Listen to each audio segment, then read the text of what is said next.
Olá, eu sou o Macorati e essa é a nossa videoaula semanal publicada toda segunda-feira no portal macorati.net.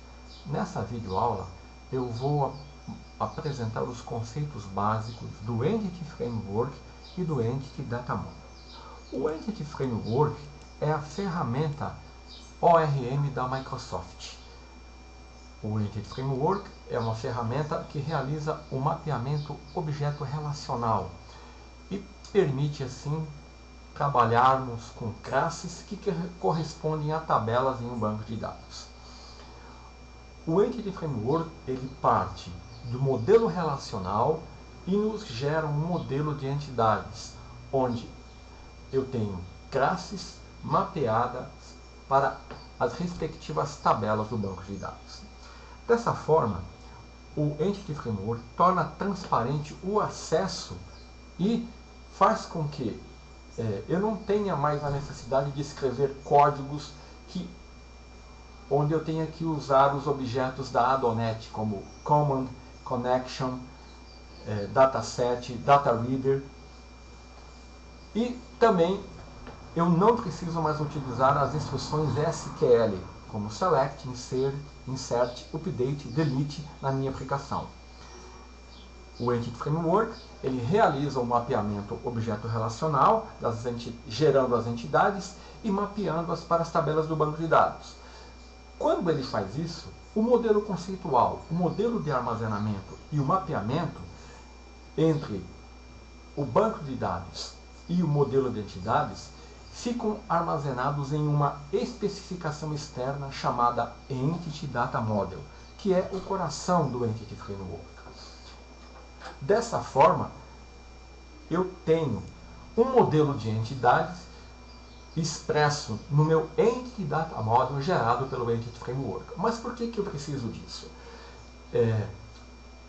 Se pensarmos que quase 90% das aplicações comerciais e corporativas utilizam um banco de dados relacionais, e se lembrarmos que o surgimento dos bancos de dados relacionais ocorreu na década de 70, quando a utilização das linguagens orientadas a objetos era incipiente, podemos compreender que atualmente temos uma grande, ou seja, a maior parte das aplicações utilizam um banco de dados relacional.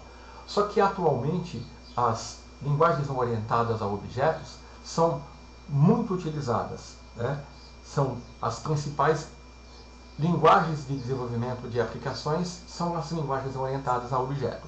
Isso trouxe à tona incompatibilidades entre o modelo do banco de dados relacional e o modelo de objetos usado para expressar as nossas classes e para expressar o nosso domínio nas nossas aplicações. Então, essas incompatibilidades se expressam nos tipos de dados. Como, por exemplo, no mundo relacional eu tenho o tipo de dados varchar. No mundo dos objetos eu não tenho varchar, eu tenho string. As associações, os relacionamentos. O mundo relacional trata o relacionamento de uma maneira diferente do que o modelo de entidades e de classes. A granularidade, ou seja, o número de classes, nem sempre vai ser igual ao número de tabelas no mundo relacional. A herança, que é um quesito fundamental da orientação a objeto, não pode ser representada de maneira correta no modelo relacional. E a identidade, a maneira como o modelo relacional, utilizando as chaves primárias, identifica um registro numa tabela é diferente da maneira que um objeto é identificado. Eu posso ter, no modelo de objetos, dois objetos com dados distintos, com dados iguais, sendo considerados diferentes. Então, essas incompatibilidades tornam o trabalho do desenvolvedor mais complexo. Ele tem que tratar com isso, ele tem que contornar isso. Então, o surgimento das ferramentas ORM acompanhou a evolução da utilização das linguagens orientadas a objetos.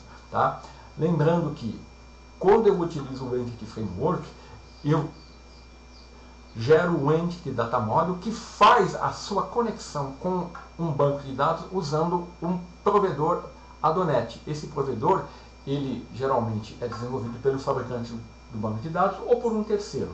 Então, quando eu vou me conectar com um banco de dados, eu preciso selecionar o provedor para fazer a comunicação entre o modelo de entidades e o banco de dados. Tá?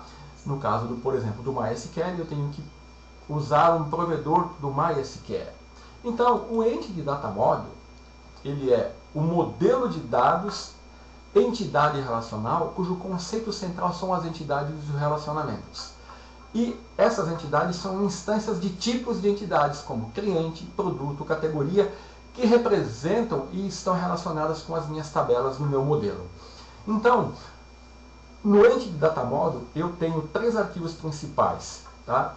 Que são o arquivo de definição de esquema conceitual, que é o arquivo .csdl, que define o modelo conceitual, o arquivo de definição de esquema e armazenamento, .ssdl, que define o modelo de armazenamento ou modelo lógico, e o arquivo de especificação de mapeamento, que define o mapeamento dos modelos. Eu tenho aqui, então, a representação desses arquivos no Entity Data Model, e o Entity Framework, ele utiliza esses modelos baseados em XML e os arquivos de mapeamento para transformar as operações básicas de acesso a dados, como crer, ler, atualizar e deletar, contra as entidades e relacionamentos no modelo conceitual para as operações equivalentes na fonte de dados. Ok? Então, assim, eu tenho, através do Entity Framework, que realiza o meu mapeamento objeto relacional, eu parto do banco de dados e eu tenho as classes que representam, tá, as minhas entidades.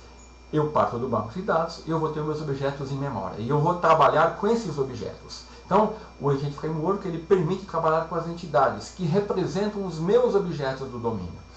E ele substitui tanto a SQL, a linguagem SQL, como os objetos Adonet, por uma linguagem de consulta chamada Link, que eu vou utilizar e ela está mais ao nível das linguagens utilizadas na plataforma .NET, que seriam a VBNet e a linguagem C#. Então, o Entity Framework, ele proporciona uma solução que minimiza esses problemas de impedância, tá? E facilita a vida do desenvolvedor, tá? Fornecendo uma série de recursos. Então, vamos ver um exemplo de como funciona o mapeamento. Eu vou abrir aqui Visual Studio Express 2013 for Windows Desktop e vou criar uma solução onde eu vou realizar o mapeamento objeto relacional usando o Entity Framework e gerando o Entity Data Model. Então eu vou criar aqui um novo projeto, né? Clicar em Start New Project e vou selecionar uma linguagem. Eu poderia selecionar Visual C#, eu vou selecionar a linguagem VBNet e gerar uma aplicação Windows Phone. Eu vou colocar Entity Framework, Entity Data Model, VBNet. Eu vou criar uma solução e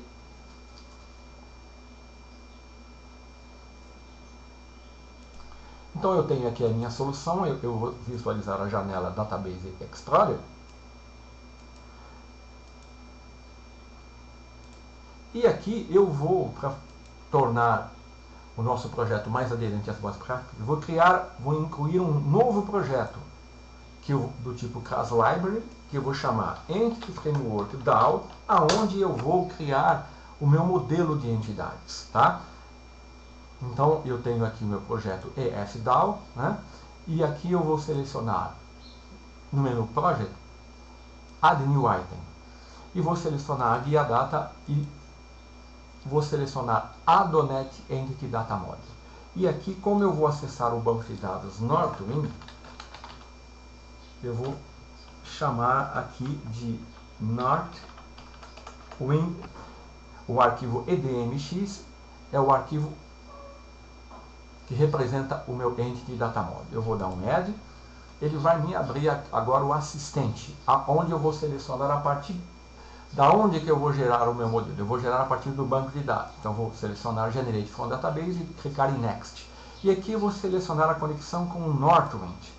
Note que aqui ele já selecionou na string de conexão da entidade o provedor, né, SQL Client, e a string de conexão.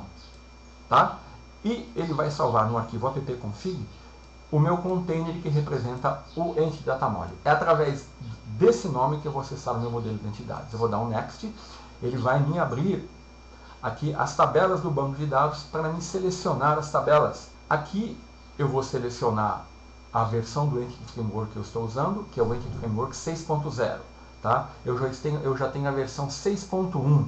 Vou clicar em Next e ele vai me abrir aqui a tabela do banco de dados Northwind, e eu vou selecionar somente as tabelas. Note que eu poderia trabalhar com visões ou com história de procedures também.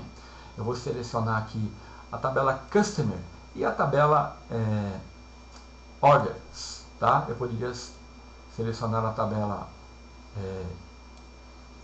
todas as tabelas, tá? Mas eu vou escolher algumas para você ver ele gerando um modelo de entidades. Eu vou selecionar aqui Pluralize ou Singularize Generate Objects Name, vou aceitar o nome padrão e vou dar um Finish. Agora ele está gerando o meu modelo de entidades. E eu tenho aqui o meu modelo de entidade gerado. Olha, eu tenho a entidade Customer e a entidade Order.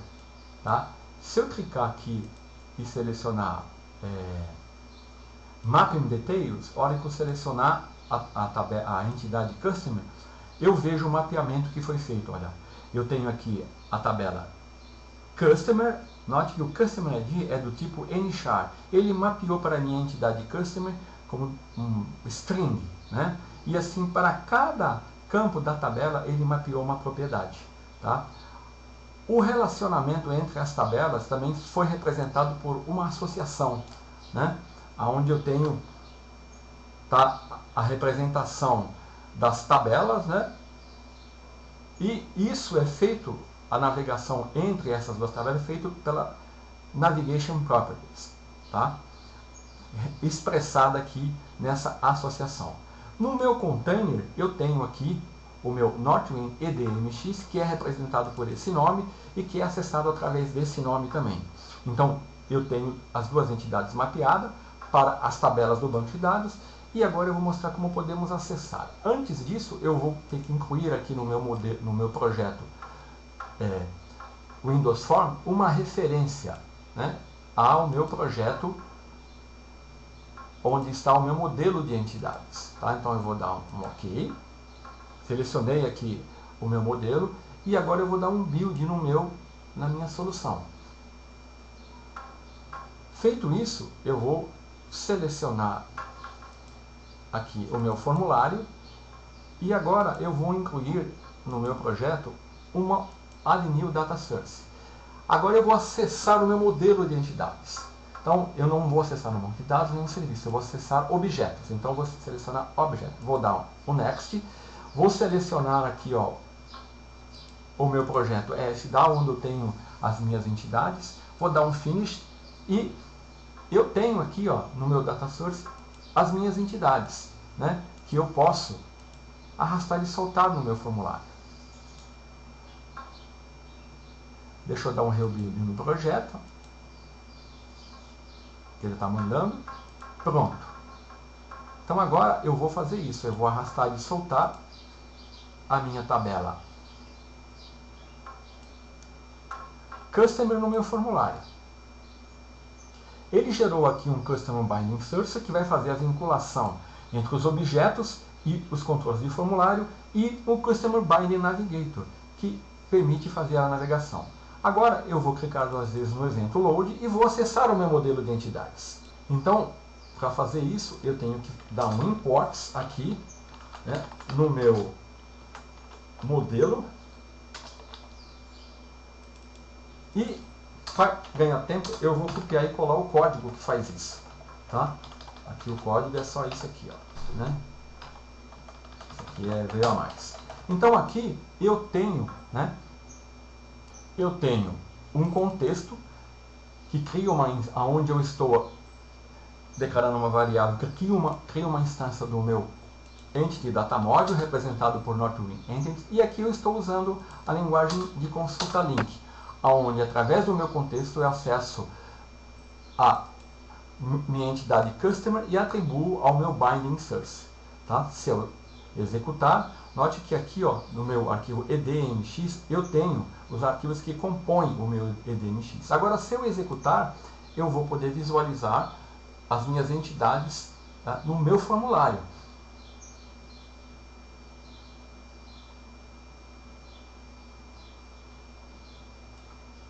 Pronto, está aqui, ó.